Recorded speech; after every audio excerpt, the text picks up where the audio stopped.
Hello, folks. I've thought for a while about speaking on the shooting at the school down in Parkland, Florida. I wanted to wait for a while, let those folks get their people buried and have a little time to grieve. And even now, almost 2 weeks after the event, I'm not ready to speak about that event specifically. For one thing, I don't think we're ready for it. I don't think we completely understand exactly what happened and why yet. Information's coming out every day. And if you look at the just over the top emotional commentary on both sides, it's not an issue that I think we can specifically deal with at this point, and so I will not do that as of now. But I can speak more generically about the situation we find ourselves in with some of our youth and some of these events that happen, because we always ask why. I mean, that's always the big deal. Every time something like this happens, the first thing that a normal thinking person says is why? Why in the world does stuff like this happen? And people jump to different conclusions, and most of it's political, and that's sad. But I want to try to just enlighten the conversation a little bit about, something a little more broad based about what's going on in our society. I was born in 1959, and so I've gone through a lot of different phases as far as the way our country has, developed or changed, however you want to put it. The first mass shooting I became aware of, I didn't really understand it at the time, but several years after I knew of it, and later on in my life looked at it, and that was Charles Whitman. And August 1st, 1966, climbed the tower at the University of Texas and spent 96 minutes shooting people. He shot 39 people. I'm sorry, I'm not sure exactly how many of them died, but most of the people he shot were either in the chest or head. Center body mass, as some would say. Just as a side note, when I was in boot camp in the Marine Corps and we went to the rifle range, the rifle range instructors actually bragged about Charles Whitman because he was a Marine and he was trained as a Marine. And their intent was to show what a good shot he was. And it's always disturbed me. To some extent, I understand. In the military, they're taking young kids and they're trying to make killers out of them. They may have to throw you into the grinder the next day. They don't know. And their intent is to make a killer out of a young kid. And so it's easy for us to sit back and criticize their techniques. I personally did not agree with that particular technique. However, in my older age and some of the things that I've seen since, I understand. In fact, while I was in boot camp, the Iranian hostages were taken in Iran. When I went home from boot camp, I thought I was going to war when I came back. 19 years old, thinking I was fixing to go to the grinder. So anyway, that's just a side note. But what I want to talk about really is the way that things have changed in the last 4 decades or so about the way we've raised our children and stuff and what we need to understand, because we all ask the question, how does this happen? Well, kids like this don't just get born. I mean, surely there are some people who are born totally insane and there's no hope for them. But in most cases, they are not born that way. The old battle between nature or nurture, which is it? And I have always contended that it's a little bit of both.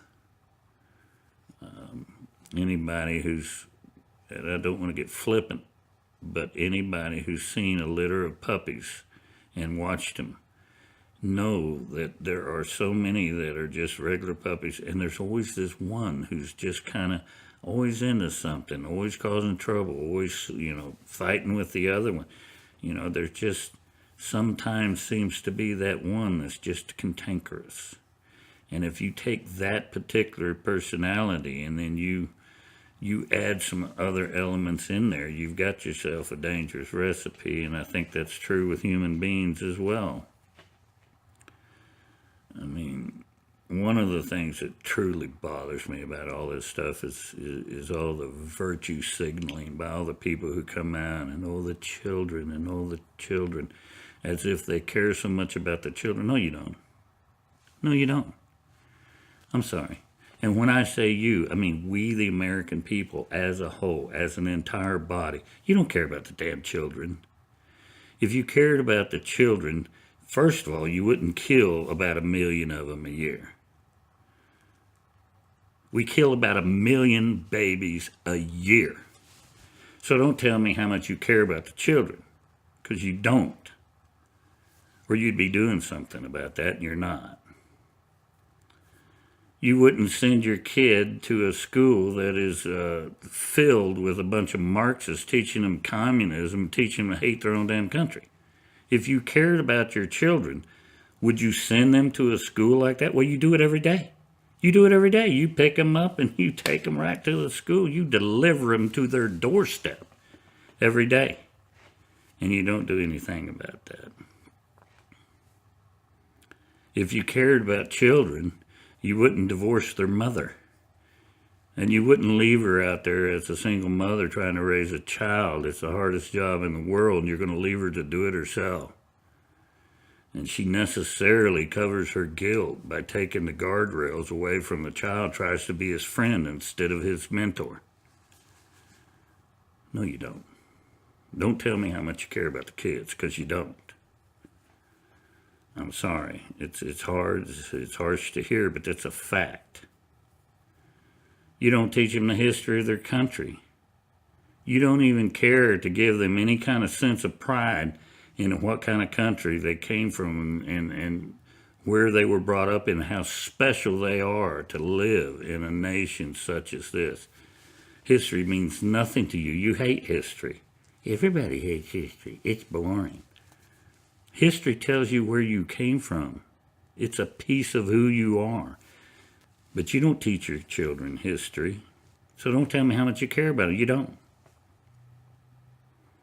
You take God away.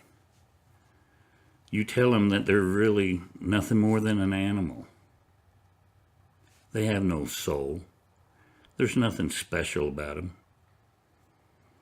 They're just soulless animals out there living for the day. If you cared about your children, you wouldn't be teaching them that.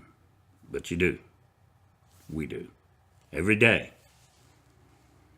So, I just get a little pissed off about everybody telling me how much they care about the damn children. No, you don't. You care about yourselves. We've turned into such a narcissistic society that the only thing we care about is ourselves and what other people think of us.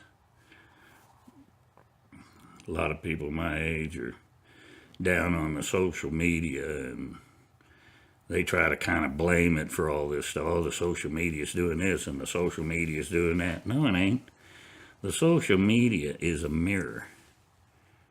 It's a mirror that's held up to our society. and we see ourselves in it. And that's all it is. And so the vacuousness of our lives, the pitifulness of our lives, our pitiful little attempt to be worthy, to have some kind of difference and to make some kind of difference. Oh, love me, like me, retweet. Oh, I got 27 retweets today. And that makes us feel so special. To hell. It's meaningless. It's pointless. And, this is the society that we have made. You can blame politicians all you want. You can blame the law enforcement all you want. You can blame, the psychological community that, isn't dealing with these problems the way they should be. All you want. You can blame all these things all you want. It's you. It's you and me. We've developed this society that we lived in through our selfishness and our greed and our narcissism. We think we're too smart for God. Oh, there's no God. See, I'm so smart. I understand how we all came about from a single cell floating around in the damn ocean.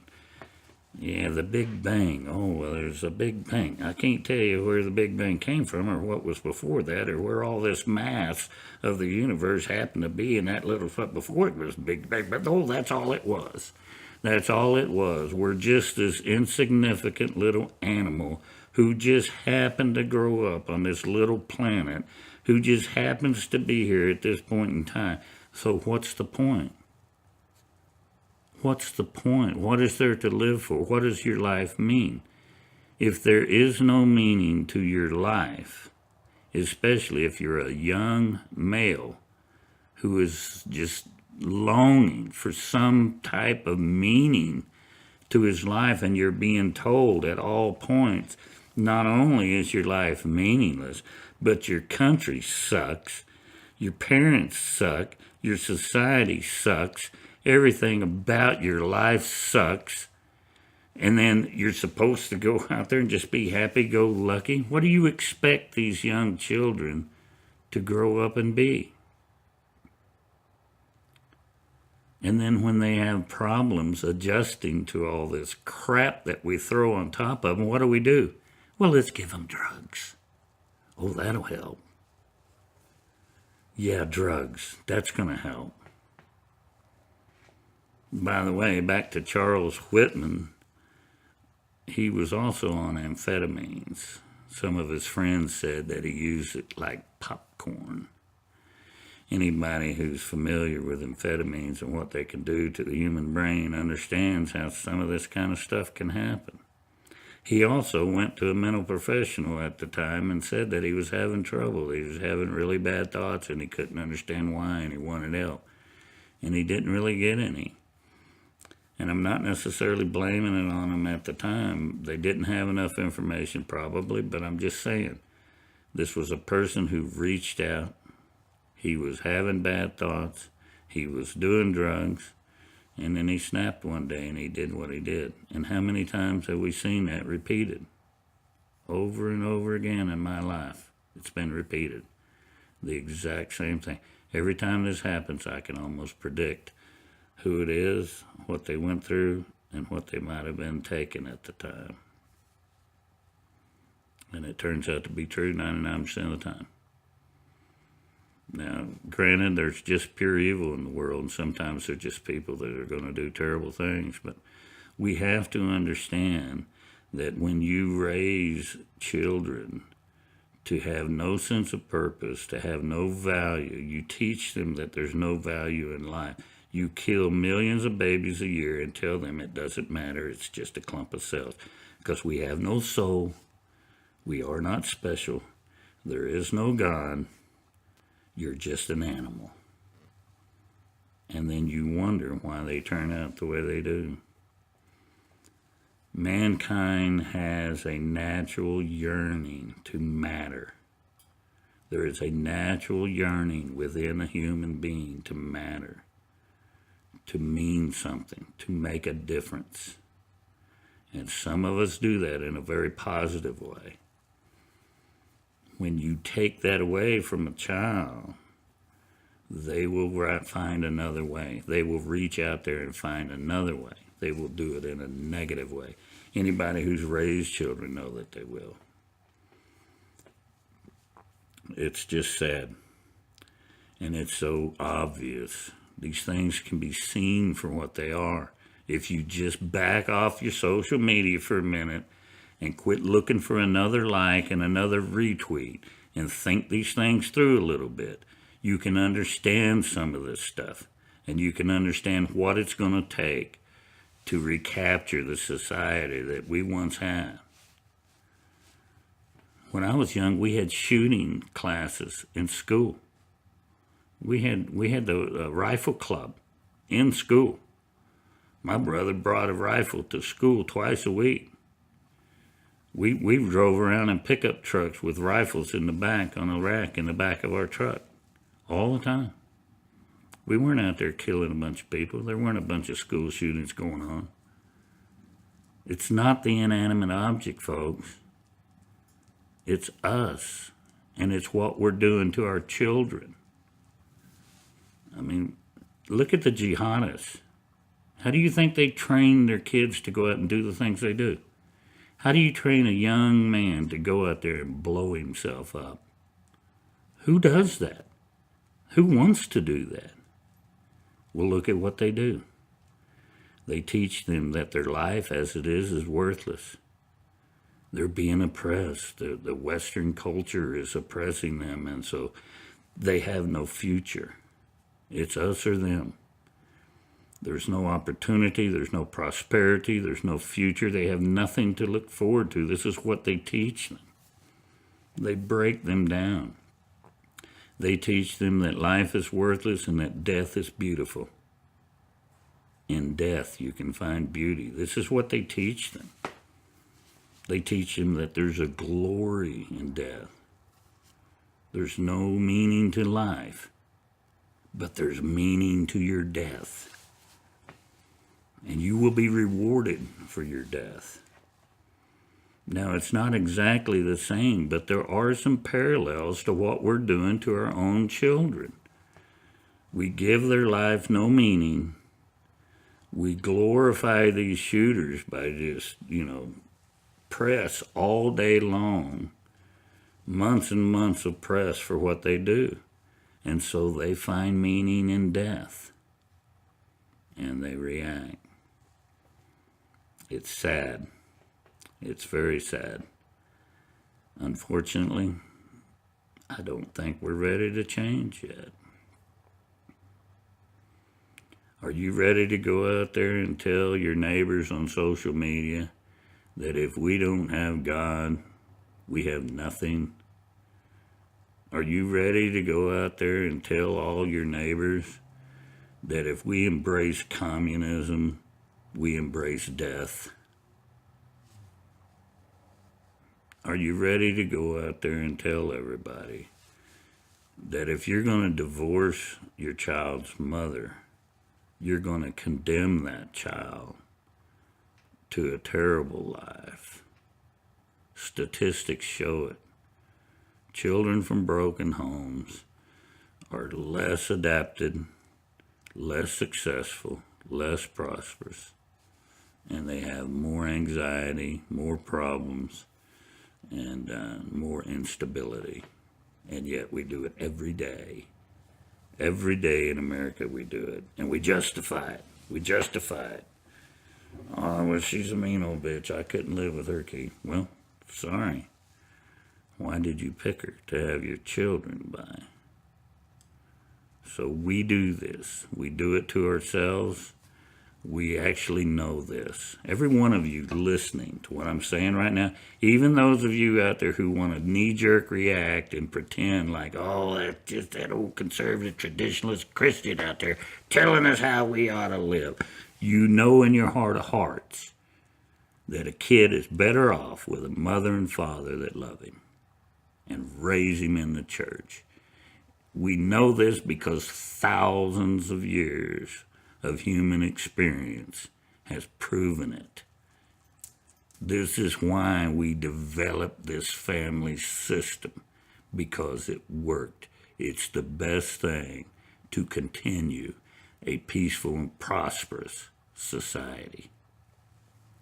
And we have rejected that. And so you will get chaos and death. And we will continue to. I'm sad to say.